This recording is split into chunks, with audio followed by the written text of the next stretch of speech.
Ladies and gentlemen, we hope you're having a great time at EHA 2020. Well, we are talking about keeping the conversation alive on social media using our hashtag EHA 2020. 5 days of far-packed panel, 180 plus speakers and 100 plus awards, which is happening from the August 31st and to the September 4th, today being our last day. So, well, ladies and gentlemen, this pandemic has taught us the philosophy of minimalism. For a sustainable future, we need to apply the same to future design and get ready now, ladies and gentlemen, for our last panel discussion of this 5-day long summit, which is on hotel design, the designer ownership partnership. Well, the moderator of this session is Vandana Dhawan Saxena, founder and design principal, Studio for Design. We've got our panelists, Bobby Mukherji, Chairman, Bobby Mukherji and Associates. Ritu, Bhatia, Kler, Managing Director, Total Integrated Design India Private Limited. We've also got Abhishek Mathur, Director, Studio HPA. We've got Peter Joehnk, Partner and Founder, JOI-Design. We've got Jeremy, he's the Senior Vice President, Wimberly, Allison, Tong and Go Limited. And we've got Marko, Dobrota, the Principal of Smallwood. So, ladies and gentlemen, with this, I would be requesting our CEO of BW Business Communities, Mr. Bhuvnesh Khanna, will be just joining us in a moment. I'm there. Thank you, Bhavna. You've been a wonderful host. So, this will cap all the 18 sessions, 4 keynote addresses. Wow. Before we head into the awards of this record-breaking 5-day BW Hotelier Indian Hospitality Summit and Awards, which we call the EHA 2020, right? So this has occupied a mind space in the Indian hospitality, travel and tourism and F&B industry like none other has, right? It's a brand made out of love, which Anurag and I started when I joined on the 28th of April 2014, and we launched on the 12th of January 2015 at the Leela Chanakyapuri. Rajesh Nambi was the general manager and was the hotel manager, and the general manager is still there, Louis Seller. What a brand, Rajesh Nambi, Louis Seller, Leela, thank you. And see what you planted, where this brand has gone, right? And let me tell you, we shall keep lifting the bar. We are not a big company. We are not a mega media house like many mega media houses are there. We are a proud, hardworking, conscientious, honest, transparent media house, and we will go far. That does not mean the others are not honest. I'm saying they're all honest. मैं अपनी बात कर रहा हूँ, right? हम लोग लगे रहते हैं, हम लोग प्यार मोहब्बत से करते हैं, और हमारे को प्यार, मोहब्बत, सत्कार, आदर और सपोर्ट बहुत मिली है of the Indian hospitality, travel and tourism and F&B industry. और मैं उसी सत्कार के साथ अभी निमंत्रण करता हूं हमारे नेक्स्ट शो का, जिसमें 3 लोग विदेश से हैं, तो हिंदी नहीं समझेंगे. I'll come back to अंग्रेजी.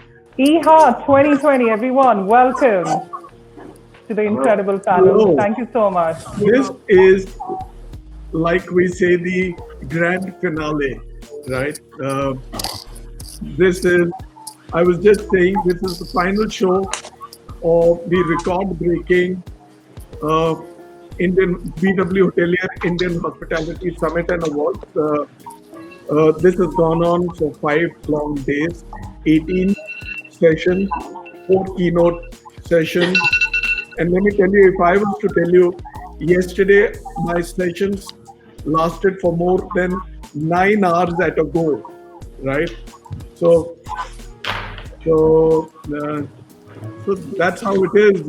Vandana, you need more light on your face. There you go. There is Vandana, our host for the day, for the session. This is a session that I have not, it's not last because it's last. It's last because it's special. Vandana and me have been talking of this session for, Vandana, over 2 months. Let me tell you, the BW Hotelier is one event. We've done 5 days. We have over 180 speakers. We've had 5 juries, of over 36 and 100 awards. And today, this was inaugurated by the CEO of the Niti Aayog, which is the new form of the erstwhile Planning Commission, which governs India, which plans for India for the next 5 years. Niti Aayog is now the body which our Honorable Prime Minister, Mr. Modi, has started after he took over in 2014. And Amitabh Kant is an Indian administrator of great repute and a very capable administrator who's aggressive, who's got a lot of foresight, and he sees ahead in the future, right? So Vandana is logging back in. Vandana, can you hear us now? Hi everyone, welcome to our panel, Hotel Design, the Designer-Owner Partnership. I'm sorry, I'm not being able to hear anyone here, but I'm going to try to begin the show now. Yes, so as we all know, we cannot ignore the impact of buildings, more so in this pandemic as we spend a lot of time indoors. And design involves questions like aesthetics, construction methodology, layout, structure, material choices, response to light, ventilation, culture, detail, and this is just to name a few. And besides this already complex problem, designers work very closely with owners. It's almost like a partnership. And owners have a very strong vision of what they want to build. They have a tight budget. And of course, they're not building a monument. They need a return on their investment. So Jeremy, you sort of head WATG and you're joining us from UK. My first question is for you. What is your approach towards designing a hotel project? Okay, thank you for the question. Can everybody hear me? Because I'm having audio problems. You all can hear me. Excellent. we can. Yeah, I mean, for WATG, the what's crucial to our approach is, I think, what we refer to as design narrative. It's us telling the story, and it's our approach is certainly from an aesthetic and a cultural response point of view. It is about how we collect and we collaborate with all the stakeholders involved with a project. Yeah, sorry, can everyone still hear me? Have we got some thumbs up? Yeah, okay. And we over the years, I mean, as a group of professionals and as a company, we've been doing this for 75 years now, and we have what we refer to as probably our 6 real touch points in the design, and I'll just run through those for you. The first one is about the land, and it's about how we respond to the site and the context of the situation, and understanding that in the marketplace. This is done obviously through research and through exploration, but also making sure that we're exploiting the highest potential of that particular site. The second one is far more lyrical than that. It's about scripting the journey, and it's about us being able to emotionally connect with the guest and the guest journey through the site. I'm talking about what we'd refer to as contextual insights. It's about the narrative of that journey. And once we've established that, we also have to consider today with the amount of brands and the operators that we deal with, it's also about beginning to put those brand touch points into the design. The third point would be placemaking. Placemaking is about us creating a memory, something that is clearly identifiable. It's about hallmarks, it's about the physicality of the buildings, and it's about the spaces in between. It's creating what I think in the 60s we would refer to as the Kodak moment. Today we refer to as the Instagram moment in each one of the designs. And I think that comes very clearly from a very disciplined design process. And that leads us on to the fourth point. The fourth point is about integrated design. WATG is very lucky to work with incredible amount of, not just in our in-house disciplines of architecture, landscape, interiors and strategic, but we're working throughout the industry with all the other professionals, and it's about collaboration and world-class professionals in all the design disciplines. and that's coming together with a very common vision. The fifth point we touch is about understanding that this property is about connecting people. And the connecting people is about choreographing a seamless, scripted journey through that property for all the guests. The very last point is going back, I think, to what we would refer to as our first one, which is about the land. And it is leaving a place better than we originally found it. This comes from the very heart of the WATG culture. We were founded as an island on the island of Hawaii, and it's a case of, do not disturb. It's a leaving. We've been trusted over the years with some fantastic sites and pristine landscapes, and we're privileged enough to work with those, and we just want to make sure that we abide by some really good international standards, and we are culturally sensitive to those. So it's a very holistic approach. Thanks, Jeremy. Abhishek, coming to you.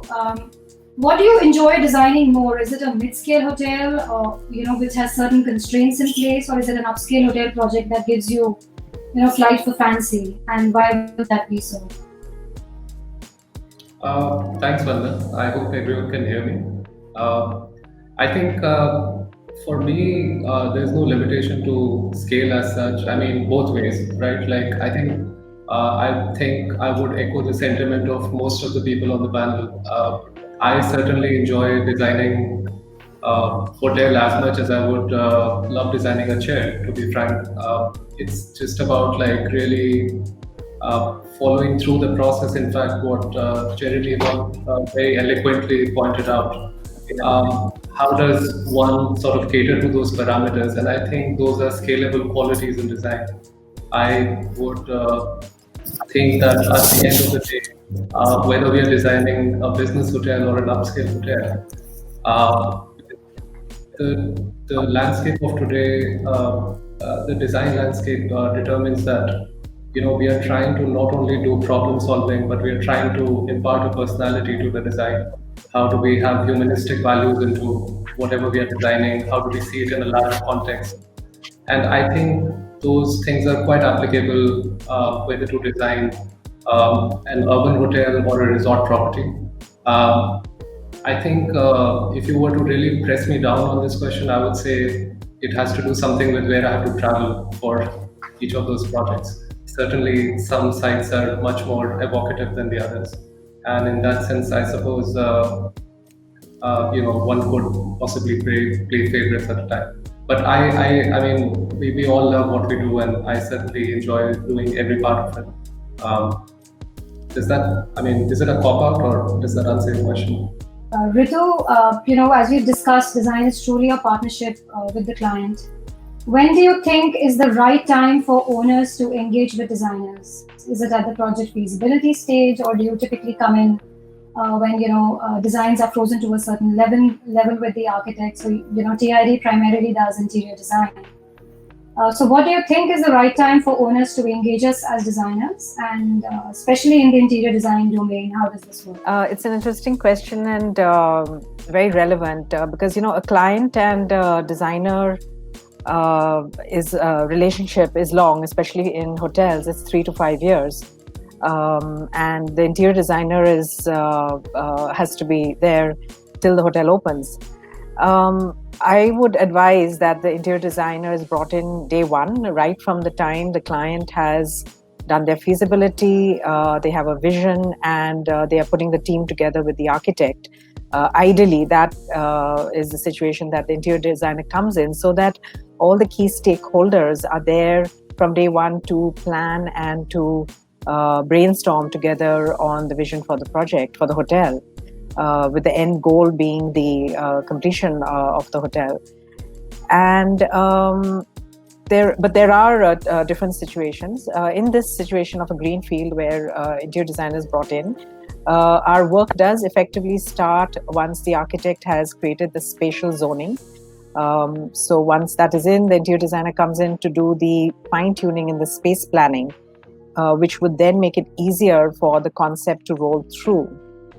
And I'd actually like to give two examples. One is the Ibis Hotels that we do. And even though they are small public areas, even as small as 6,000 square feet to 10,000 square feet, but we've been brought in right from the beginning. And in small spaces, it's actually more challenging.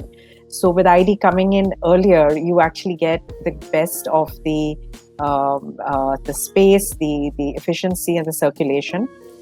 And then the whole process, of course, of the layout to concept to detailing, the material sourcing, it's important for the interior designer to actually be there with the client throughout. And another interesting project where we actually came in later by default because the architectural shell was ready and it was actually an existing hotel which was partially renovated. This is the Hotel Sangam in Madurai. So the clients actually brought us in when the shell was ready, but we could still create the interior public spaces. And it was a clear brief from the client.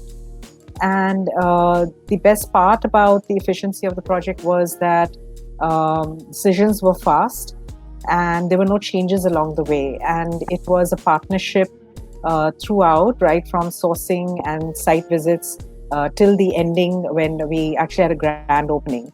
And in this project, the brand Courtyard Marriott came in towards the end and of course accepted the design and the operational planning as well. So I hope that interior designers are brought in as early as possible because wherever we are in the process of the execution, we are actually the solution providers. Maybe I can jump in and ask the same question as Ritu did from another perspective, if that's okay, just to bridge the time before Vandana comes back. Actually, I fully agree, Ritu. As you said, interior designers should come as early as possible to discuss the project and coordinate with architect and M&E consultant and so on. The difficulty is to earn money is more complicated the longer the time frame is. So sometimes it's, especially for the budget project, it's easy for us to go in the last moment, do a sketch design, then go out to tender, and it's done within half year or so.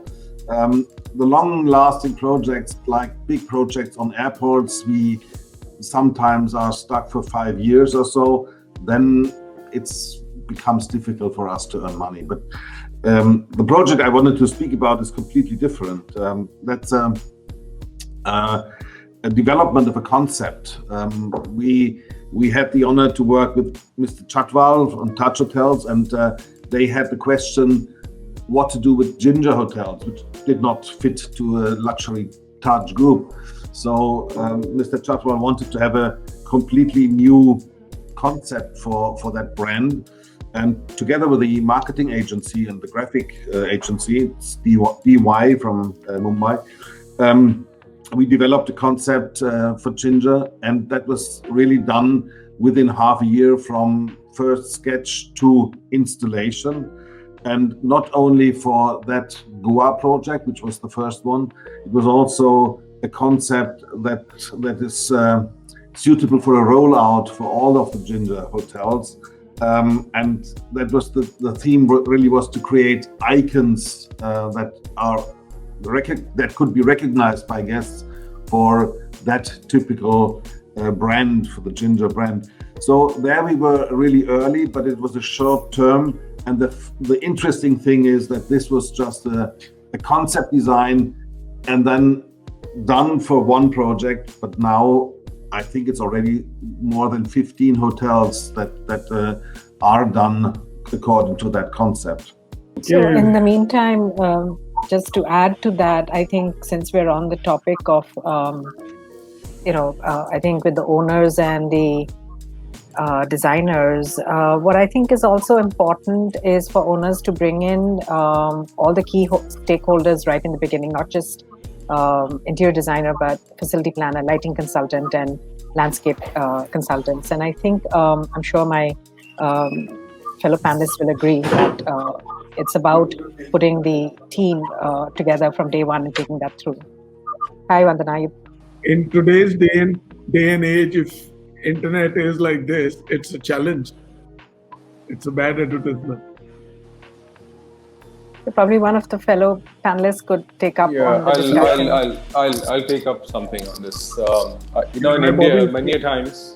In India, many a times, the ID is brought in much later, and then you land up, having the architecture of the hotel made by a non-specialist, who's not really made hotels in the past.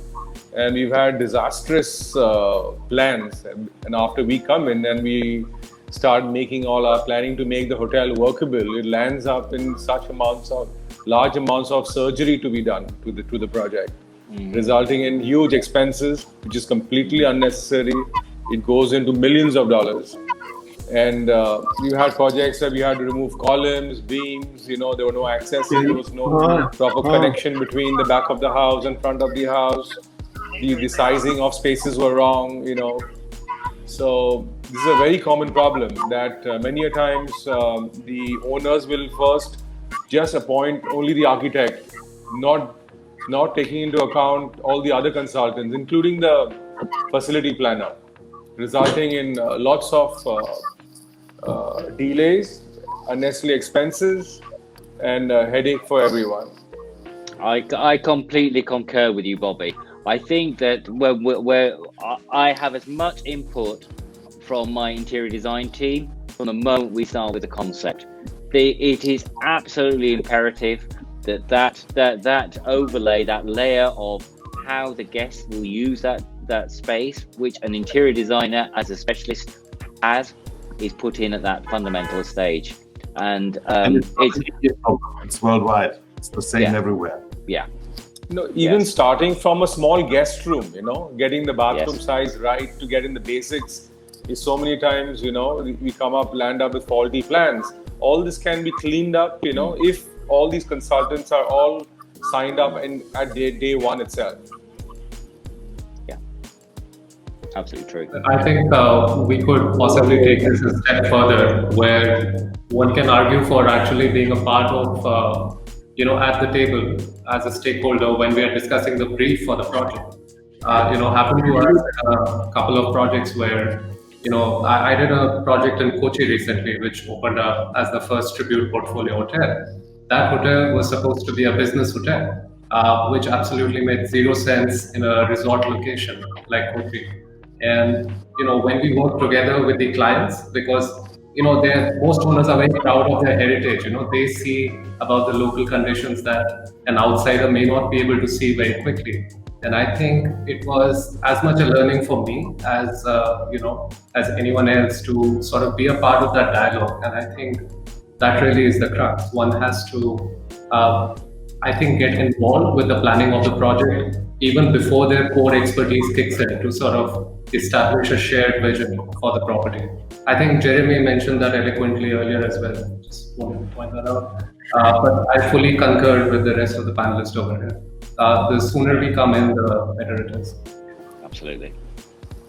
Yeah, I think we all agree on that it's not just interior designer or just that every team member gets involved at early stage. And we very often we talk how what's the difference between what was designed and what's actually gets built, and that's the answer. If all the consultants have a chance to get together right from day one and establish the relationship and communication channels and share the vision from different angles, maybe something is better for back of house planning, maybe something is better for lighting, for interior design, and when they all share their ideas and have a chance to successfully collaborate and interact with the owner and with each other and the operator, we always will have one way better product at the end.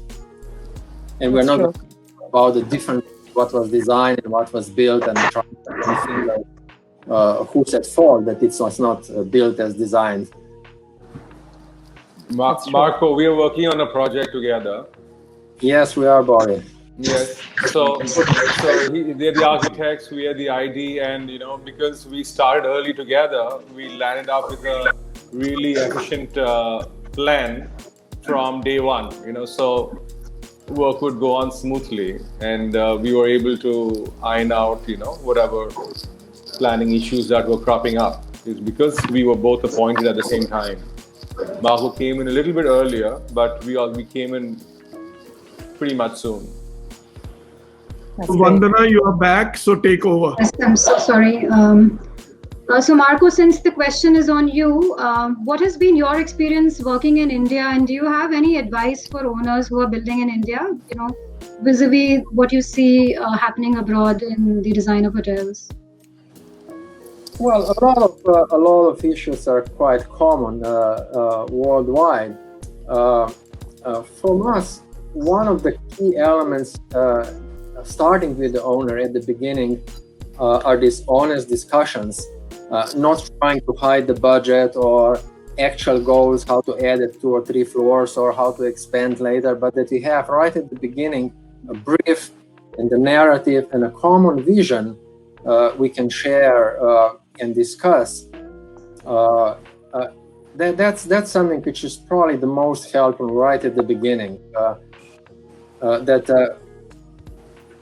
We look the owner, like Bobby mentioned with Mr. Kashwani, Paul Kashwani, that when he brings the consultants together in one room and start discussing on the project, that we gain the trust of the owners and we can execute their vision with a full confidence that we are working together as a team.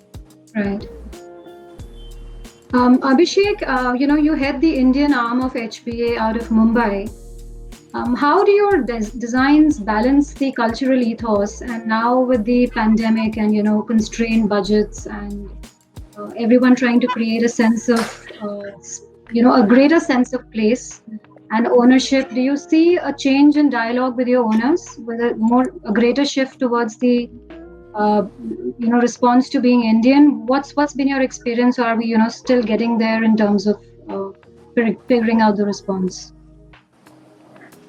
Well, I think there are sort of 2 questions in there. Yes. I mean, in the sense that I think the pandemic part, I would say, is a little bit different because that's something which is sort of unprecedented, right? And as much as we can try, I don't think nobody has any sort of control over this sort of a situation.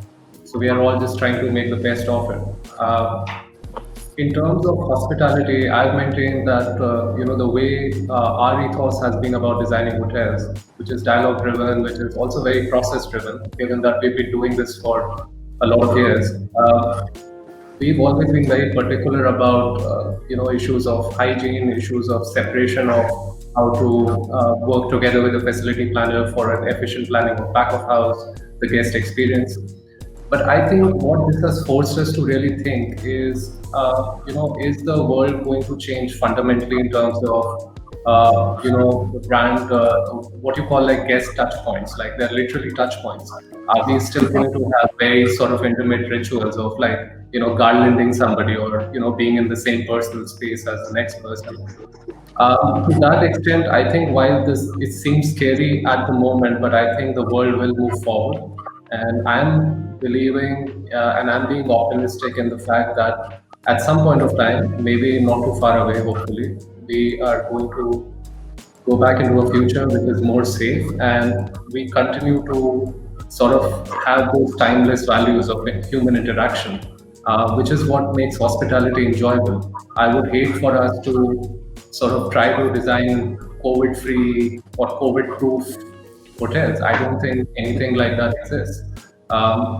With regards to the other question about how do we incorporate the local culture, I think simply put, we are just trying to tell stories. We are trying to create an authentic experience. The travelers have become more discerning over the years as everyone tries to go out, everyone tries to look at the local cultures, take back a memory.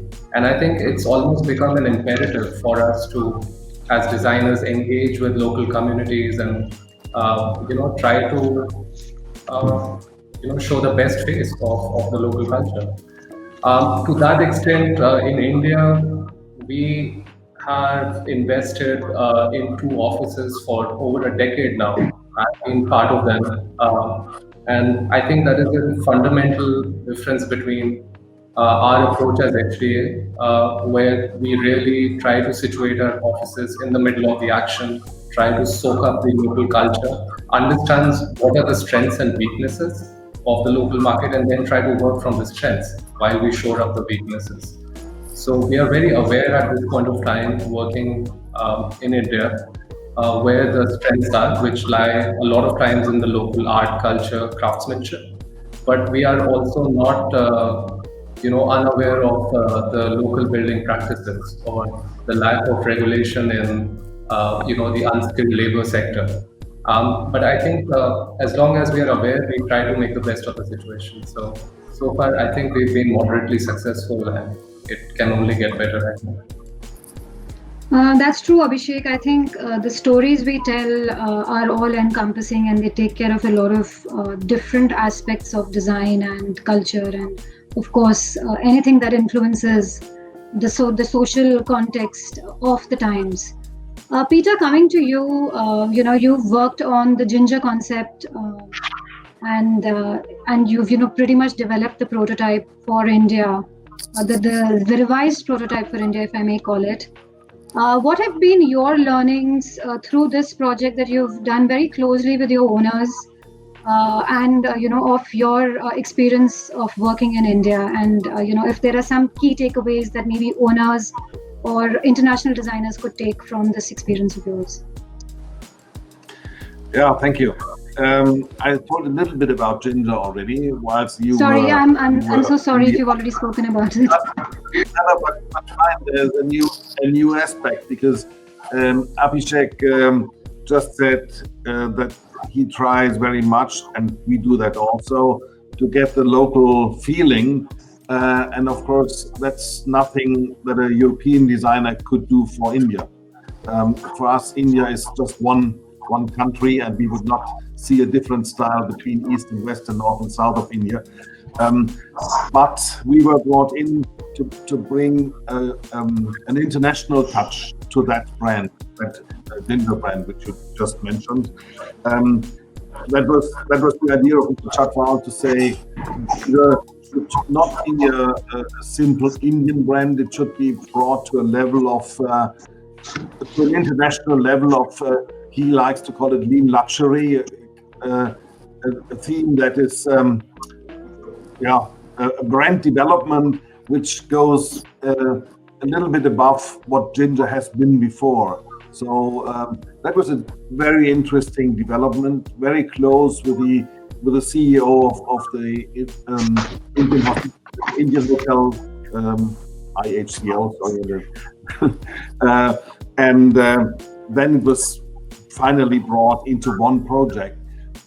So that was a great experience from developing a new brand into a project. But for me, an Indian perspective is difficult to take. What I've learned, that was also part of your question, it doesn't matter what we specify, we have to re-specify when we work in India. Really.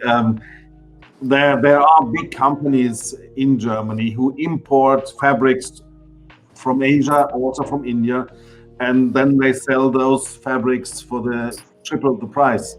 And we have our partner in India, Gaurav Premchandani. He really had the success to find the same fabric from the manufacturer for less than a third of the price that we pay here. So that was an easy re-specification, but also the others, especially textiles. Of course, India is very good in textiles. No reason to import things from Europe or the rest of the world. But of course, that's the specifications that we have to make, because we have to go to our library and find the materials that we want to put together. And then Gaurav starts re-specifying according to what India has. So you have an arm dedicated to sort of value engineering the original specification that you create. Yes. And Okay, so how long does this process typically take from design to really figuring out what you're actually, going to build or specify, if I may say so? Ongoing. It's not that we produce it first and then Gaurav takes it and respecifies. We really work closely together, and very often in our studio we start with the concept design, and then Gaurav takes it and really starts to develop the design and also to develop the idea of materials that we should bring in. So then it's only a question of discussing patterns and colors instead of completely respecifying. The respecification, that was the learning whilst we did Ginger, which was our first project. But now we've adapted to the situation, and Gaurav really starts from the beginning to work together with us to find the materials locally. Great. So that's basically a partnership between you and your local arm, and that works for you. Great. So Jeremy, you and I had a brief chat on building efficiency, and I'd like to ask you, as more institutional capital is seen coming into the hotel sector in India, do you now see greater focus on budget and say return on investment? And how has this impacted your approach going forward? Okay. I mean, I as responsible designers, it's always been a critical point in the hotel design. I mean, clearly hotels are businesses. I mean, you only have to look at the game of Monopoly. The ultimate goal is that you want hotels, you don't want houses. It's a good investment when it works and when it works properly. So my old partner and mentor used to refer to these. He said, Jeremy, at the end, once we've got the dialogue, once we've got the aesthetics right, we've got to understand that hotels are bed factories. It's about getting people to stay in them, and it's the most efficient way. And as far as the operators and the owners go, we have to ensure that they are efficient, they can be cleaned easily, they have the right number of staff to the right number of people ratio, etc. So I think what we've got to look at is, as designers and architects and engineers, we have the power to assist our clients in producing very efficient and very sleek buildings. I mean, we constantly look at the ratio between the number of guests, the number of guest keys you've got on the property compared to the rest of the ratio with the entire gross floor area, the ratio of the back of house, the amount of circulation you put into there. And I think these are all things that quite clearly will affect the bottom line, because obviously at the end of the day, it will affect how much the building costs. The more you build, the bigger your building, the more it will cost. It's very, very simple. That's a linear relationship. What's not a linear relationship, however, is a second thing, which is becoming more and more important. As the cost of labor is increasing, and more importantly, as the cost of energy is becoming absolutely crucial to both operators, but also as a community, as a global community, we've got to take responsibility as to the heating, the cooling, and the lighting loads on all these projects. Yeah. And I think what we have to understand is that larger footprints mean bigger volumes. And the relationship is not linear either between the two. So you can increase the building by 20%. That doesn't mean the volume increases 20%. It increases more. So I think we, as a responsible group of consultants, we have to take that on board. The other thing is that as we make buildings more efficient, if they can be run sleeker, it also means that the operator inevitably can look at his head count, and the organisation of the building and of the property can mean that it can be staffed more efficiently. I think I also want to talk on the fact that, Abhishek was talking a little bit earlier about the current pandemic. I mean, we're also looking, I think we're in new times for certain things, because if the situation in social distancing continues, I think some of the space planning standards that we've been looking at in the past may well have to be readjusted and relooked at. So, we all know what our the square meterage allowances, for example, for a specialty dining restaurant is, or a buffet restaurant. I think they may well be flexed and they may be different. I think the services that our operators are looking at providing for each one of the guests is also going to be probably reconsidered. I think these are really interesting because I think actually as we look at the standards and we look back as a company, we can see the evolution of the big international brands, and I think we're at a pause point in this, and I think there is going to be some interesting changes, and I think it's something that the designers can intelligently respond to. Thanks, Jeremy. That's a lot of insight and I think very, very constructive points from your side. Thanks a lot. Ritu, you've been involved in developing the entire Ibis portfolio pretty much in India, if I may say so. And Ibis is as a brand is highly focused on return on investment, if I'm correct. So how is your decision making been in the design process there? From a budget standpoint for the brand.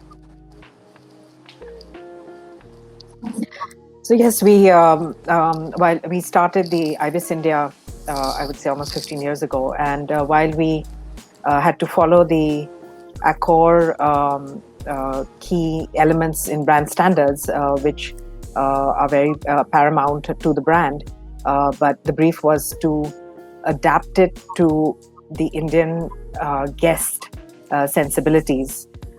So one of the factors of return on investment is, of course, that the fact that the rooms are absolutely cookie cutter. On a design front, we actually created a new design for India, keeping in mind the layout standards of Accor, and brought in the local element through artwork.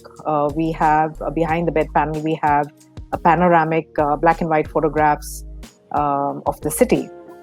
Along the way, interestingly, when the global recession happened, the global financial crisis in 2008 happened, and I would say that actually was a correction on budgets for all of hospitality. So even for an Ibis with a cookie cutter room, we went back to the drawing board with the client's team, the project team, looked at detailing. How can we roll out the rooms and cut the cost in the detailing, still keeping the design essence in mind and not diluting in the guest quality? It's an interesting story, actually, and I think I don't have enough time to talk about it. But since then, we have actually designed a new generation Ibis room. I think the first is in Kolkata and is being rolled out. And so we have changed the design in terms of, again, the look and feel. We have looked at art locally. We've made looked at each property with art differently. In the public areas, we have very small footprints. So we have to bring in, again, the brand standards and the guest comfort in a smaller space. So I think over here, while budget is paramount, I think, in fact, in all projects, and it's more challenging because you still have to create a certain benchmark. I think what is great about working with a brand like Accor is that the benchmark, the standards, the guest comforts are not diluted, and you can have an as comfortable stay in an Ibis and on a mattress and a shower as in any five-star hotel. But interestingly, since we're talking about budgets, I would like to say that today it's about smart design and smart planning, because you cannot keep diluting budgets in interiors. I mean, you cannot go lower than, let's say, a laminate cost, right? Or a tile. And even if you do, it's about quality, because you can either get a really bad quality tile because you want to meet the budget, but that's not what the aim is in hospitality or in any project. You need maintenance, you need durability. So where can we actually work on the return on investment? And I think looking at the current situation with the pandemic, and as the fellow panelists said, we don't really know how much the impact is right now, but there are things which can be thought through, which is multi-use of spaces. I think that has to come back in a big way, whether it's a 3-star, 4-star, 5-star. especially in luxury segments where space was the luxury. I think today utility is the luxury. And I would actually bring back smaller meeting rooms.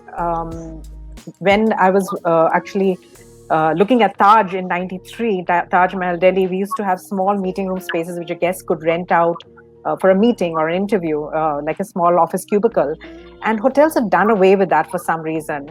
Now you have a minimum of 12-seater meeting rooms and then banqueting.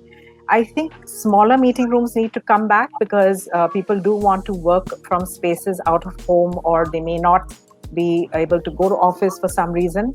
I think private dining spaces can be looked at differently, where you have more of private dining, more of semi-private even, because you would then cater to physical distancing at the same time giving the guest an experience and maybe even charging a little for that, where the hotel can actually earn a revenue.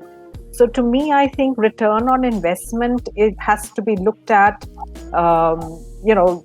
like we said, where the designer comes in earlier in the planning with the key stakeholders, you look at the spaces as to how you can actually earn revenue for the clients and add to the guest comfort and usability. Thanks, Ritu. I think your story reminds me of one of my favorite projects, the Holiday Inn Express portfolio that we did last year. We built 10 hotels in a year with, I think, the smallest room size in India today of a 14 square meter, where every square foot was accounted for. And what we truly enjoyed in that project was our partnership, not just with the brand, but with the client, who was closely engaged in, I think every inch of detail throughout the project. So coming to a slightly lighter talk, Bobby, I'll come to you. What is that one hotel project that you truly enjoyed being a part of? And if you could throw a little bit of light on your owner relationship also as part of this project. Yeah, I have been lucky to have had really nice clients throughout my journey from day one. I've had fantastic clients and who've given me a lot of freedom to do what the hell I want, wish to, and it all started with my first larger project, which was the New Delhi Meridian, the one at CP, and it was a large renovation project, and I won it in a design competition, and that was my first large hotel. So initially my clients were not very sure about my capabilities, but it was a running hotel that had to be done in 4 parts spread over 4 years. And so the first year I made a presentation, was able to give them, after it being built, we gave them 200% return on investment in the first year. So clients were extremely happy. Then after that, the years after that, year after year, I stopped giving them presentations. They just had a budget for me. This year we want to spend so much, you don't really need to give serious presentation. And in those days, the brands were not very particular about overlooking these minutest details to cross-verify all your designs, whether it's up to their brand standards. This is around 15 years ago, and the brand's concept then was art and tech. So that property, after it got completed, we had a fabulous time because I was allowed to do what the hell I wanted. The euro was still weak in those days. It was like 43 rupees to a euro, to 1 euro. That allowed me a lot of money power to buy really fun stuff to do up the hotel, and great materials, great technology. So was that the time when build was sort of integrated with design? Build? No. As in, you're saying you were given a budget and you could design without giving a presentation. Yes, in the sense that I know that this year my designs has to be worth so much in terms of construction value. It's like, say, right. In this year you have a budget of 83 crores. Mm-hmm. So I have to use that money judiciously using Right. EPCG, you know, and all that to get the best ingredients to make a really cool stuff. And we were able to do, which was, you know, wow, you know, for those days, you know, first hotel with color changing lighting, first hotel, all complete hotel with flat screens, first hotel with, you know, LED reading lights, you know, new age materials. So we had a blast, and the client gave me a free hand, and I was able to give them return on investment. So I'm very proud of that project, and that's what got us into this hospitality business in a big way. Actually, I'm not a interior designer. I'm an urban planner. It so happened that, you know, dealing with hoteliers, I enjoyed having clients like hoteliers, you know, who dress up well, who smell good, who gel their hair. You know, the meetings are in good spaces, in air-conditioned, good hotels, unlike going to a construction site of a real estate developer, you know. So I was having a good time. So automatically, when you give your energies in one direction, that part of the business starts growing. I'm actually an urban planner, and I came into India through a large resort township, one of the largest resort townships in the world, which was the Ambi Valley project, which I won in a design competition. And that's also a semi-hospitality related project. And I had a fantastic relationship with my client, Mr. Subrata Roy, chairman of Sahara, that, you know, gave me like unlimited budgets to do all the stuff you see at Ambi Valley, creating lakes, dams, networks, resorts. So I've had many such beautiful clients that have been great patrons that allow us to do all the fun stuff.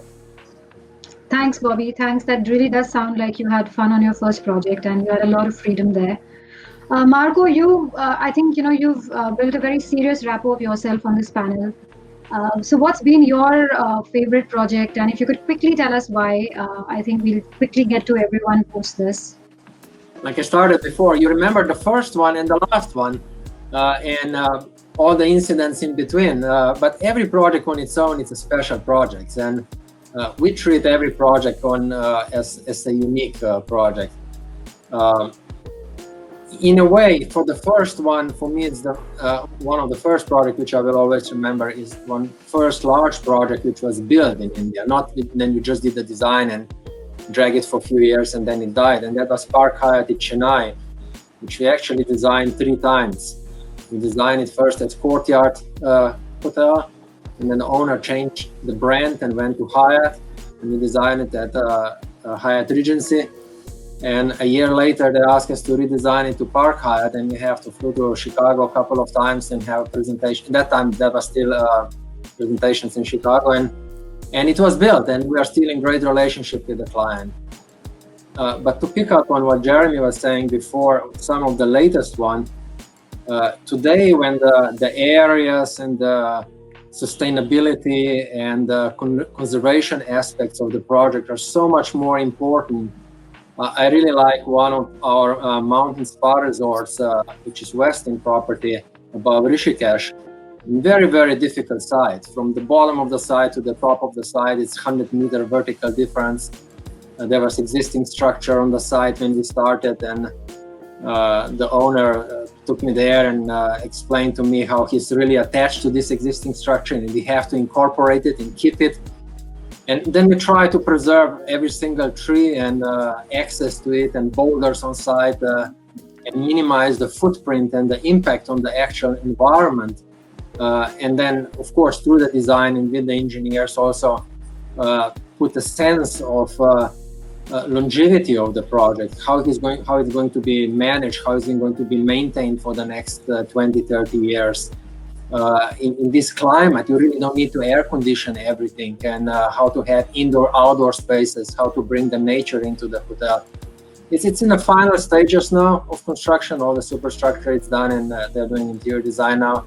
So it's a great project, and I'm looking forward to opening. Thanks, Marko. Jeremy, coming to you, you know, you've worked on a lot of really large projects as part of WATG, and I think also worked for the Sheikh of Dubai, etc. So do you eventually, when the project is built, does it satisfy you in terms of, you know, what was proposed as, you know, this beautiful sketch to what actually gets built? Is there a gap there, or are you pretty much satisfied with what comes up? Apologies about that. Yeah, I think this speaks to probably one of your other earlier questions about how long does the designer stay with the project through to the end. And I think inevitably, most of us as design consultants say, if you're with the client on the opening day, it will probably be an awful lot more successful as delivering on that vision. And I think, there are, I think everybody has one or two disappointments in their career, but the vast majority are absolutely extraordinary. I look back and think about the early sketches in 2000 that we did, for example, as a design team for the Emirates Palace in Abu Dhabi. And if you're talking about life-changing projects, oh my goodness, that was 4 years of my life that changed me as a designer, as a person, as everything contextually, working with experts completely outside my field, and then the end result to actually see a project, a hotel and conferencing facility, which is now a national icon. Absolutely extraordinary, and very few people have the opportunity to do that within their careers, and I feel fortunate that's been the case. So we've got like most people, our projects are like our children. We don't, it's unfortunate if we say we've got favorite ones, but I think that as I look at the new ones that are coming online now, I see a couple that they're not yet in the public domain, and they're going to be astonishing. They are going to be really astonishing. So stay tuned. Keep looking at our website, because we hope we're going to announce one of them pretty soon. Yeah. Great. Thanks, Jeremy. We're definitely keeping track of what you're building here now. Abhishek, coming to you, just a fun, quick question towards the end before we wrap up. When an owner is looking for a designer, he's obviously looking at capability of a firm. Do you think EQ has some level of play when you're engaging with an owner? Maybe when it comes to repeat business, or maybe the first time he's hiring you? How does EQ play an important role vis-a-vis just capability? I think it's priceless because I personally can vouch for myself. I've been very lucky to have a lot of repeats. I would in fact think about 80% of our portfolio right now is like 20% of our client list, in the sense we get a lot of repeat work. And I mean, apart from the fact that I would like to think that it has to do a lot with the merit of our service on the project, there is something to be said about the fact that, how do you sort of, if I may say, how do you read a room, right? If you're going into a discussion with a prospective client, it matters a lot to them if they feel something, if they feel that, we are resonating in terms of what our mutual expectations are from the project and our expertise. So I think at some point of time it's also true that having a local connect always helps. And like I mentioned before, given that we have local studios in India, we have definitely benefited from that because we are able to sort of reach out to the clients who may not have otherwise, or who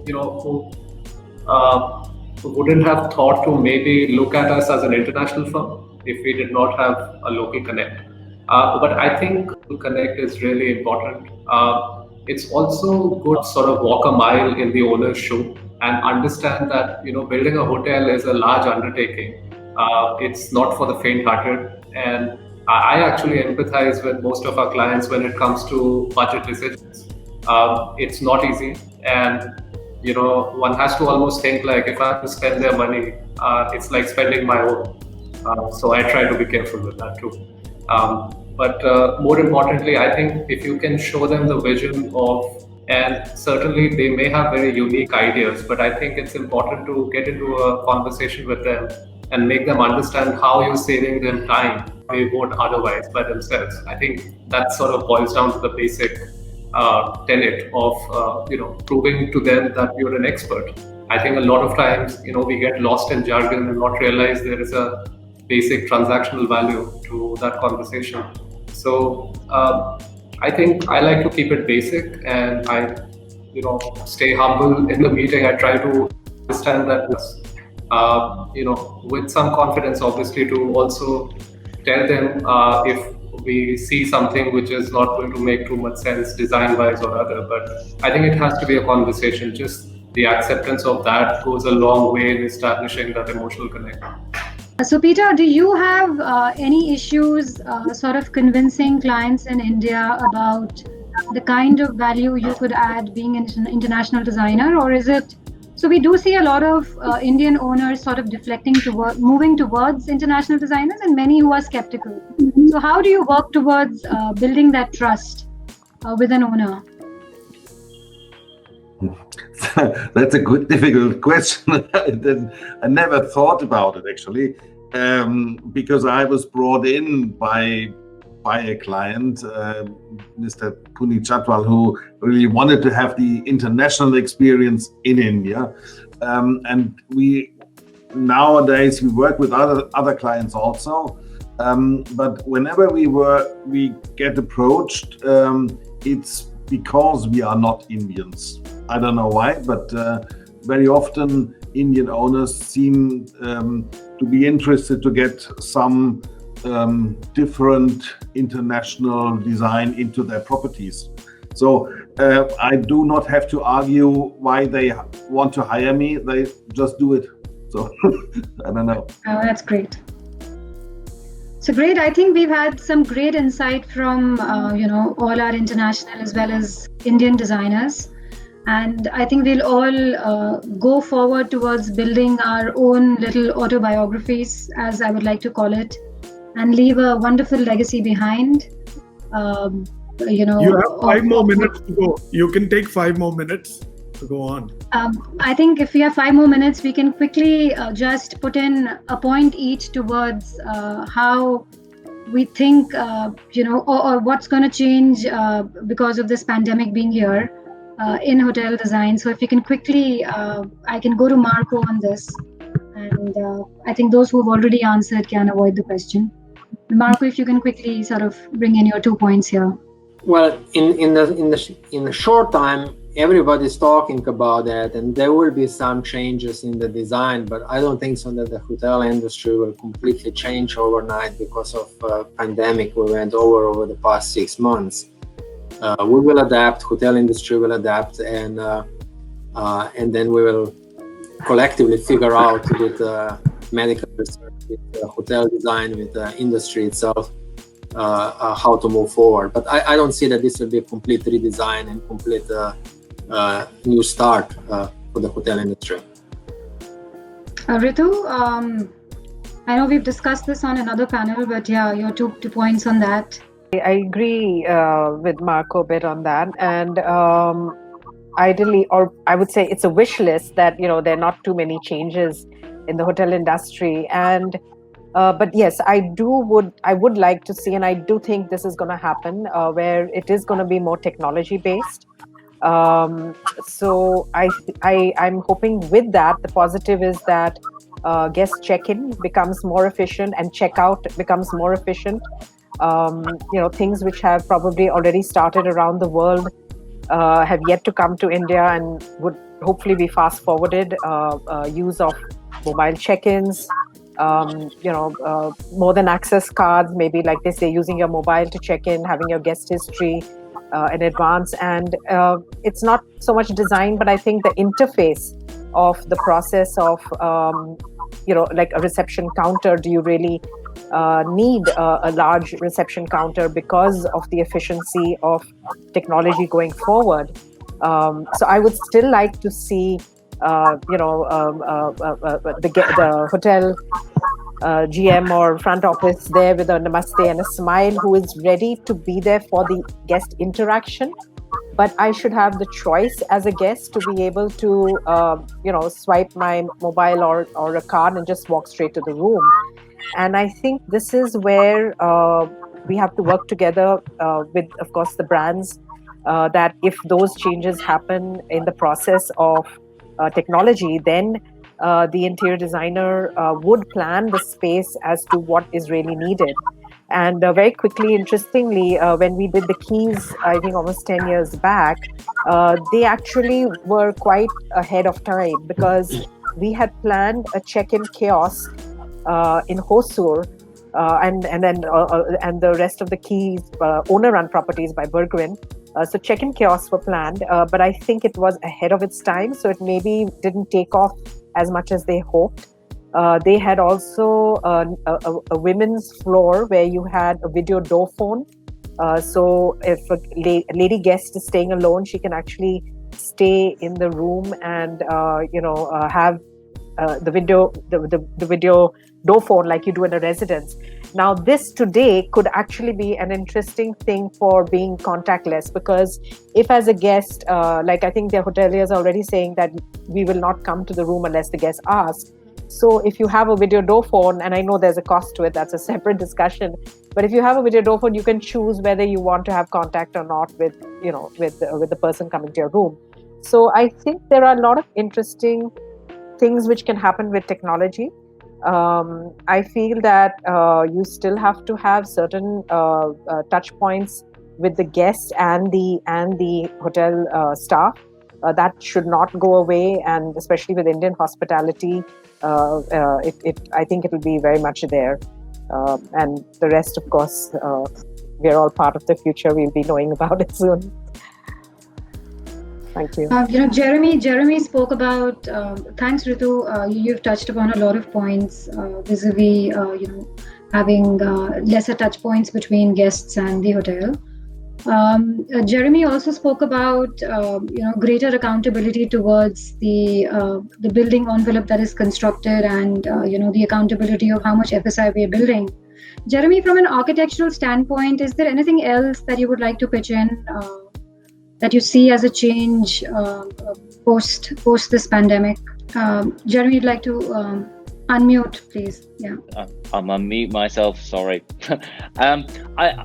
Whilst I agree with the themes of both Marko and Ritu have just come up with, I think that we massively underestimate the fact that the hotels rely on their guests. Their guests will vote with their feet. If they do not feel safe within that environment, the hotel will not be populated.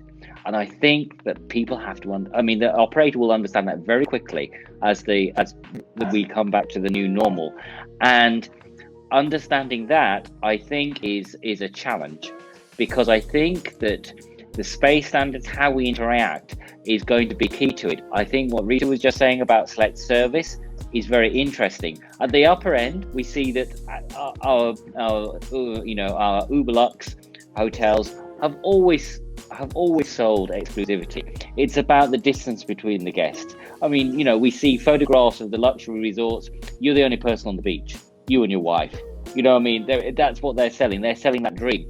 I think it's going to become a challenge for what sits in between those, and how those we act with the guests. So I think there's some interesting things, and I think actually, as a bunch of designers and intelligent people, we can work with those operators, and we can make sure that business stays there, and it makes it safe for people to travel. Thank you. We have 3 minutes, one each to Vandana, Bobby, and me.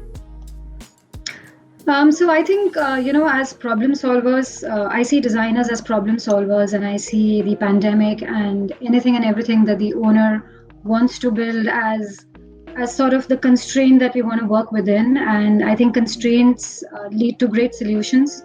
So I'm very, very positive about the future, and I hope that all of us can do great work and build beautiful hotels going forward, and we all continue to do great work. Thanks a lot, everyone, and I'll give this over to Bobby to conclude. No, I'm extremely optimistic that what we're going through is just temporary in nature. And even in the past, it's been known that like 100 years ago, there were pandemics even then, and world was affected. But then a few years later, it was all forgotten. So when we build hotels, we build hotels to last, a century, or 50 years or 25 years. And the only change that I think we should consider now is temporary nature, in terms of check-in or social distancing. So, the all-day dining restaurants might get affected, and that's about it. So, but you have to think, years from now. So the volume of the space still stays the same. So I don't think any of the hotel brands, the big brands, have really asked us to make any big changes to our design because of this present situation. So all our projects are on nothing's happened. And they're there to open. They're there to open 2 years from now, 3 years from now, 4 years from now. So it's only the projects that were about to be open now that have been affected. That's true, or which were halfway through. They've gone down a bit slow. But the projects which are in the pipeline, in the drawing boards, they're all the clients are pretty much keen on having them open, as per their schedule. So we are still working around the clock. We're still having sleepless nights and burning the midnight oil, and it's not that bad.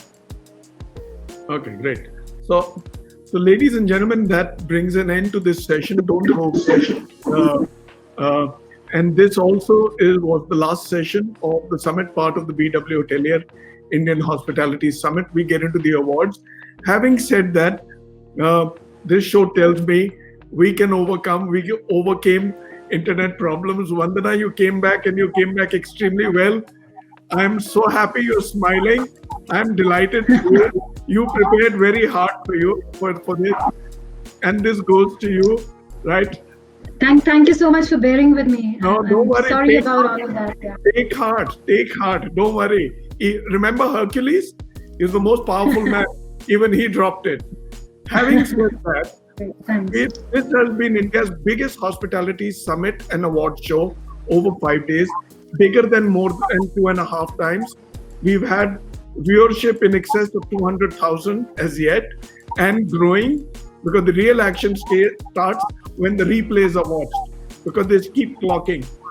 Are you going to be back if I was to tell you I was to do an architectural design, engineering, and purchase show, a big one? Would you come back? Yes. Definitely. Absolutely. Would love to be part of it. Right. So I am planning to do that. I'm going to pull you in, discuss with you, and I won't go into it without discussing you with all of you. I hope you've enjoyed it as much as I have and my team has. I've enjoyed every moment of these 75 minutes. Let me start by thanking Vandana, our host. You did well, Vandana. Ritu, Thank you so much. you did extremely well. It's such a pleasure to see you. Jeremy. Thank you. Jeremy, keep coming back. Pleasure seeing you here. Peter, keep coming back. It's good to see you, right? Marko, we shall see you again soon. Such a pleasure seeing you. Abhishek, wonderful seeing you and having you on the show. And Bobby, my friend, my brother, thank you for being there. Yeah, it's always a pleasure. This is not my first time with him. And this is not my last time. We'll keep coming back. Thank you again. Bye-bye.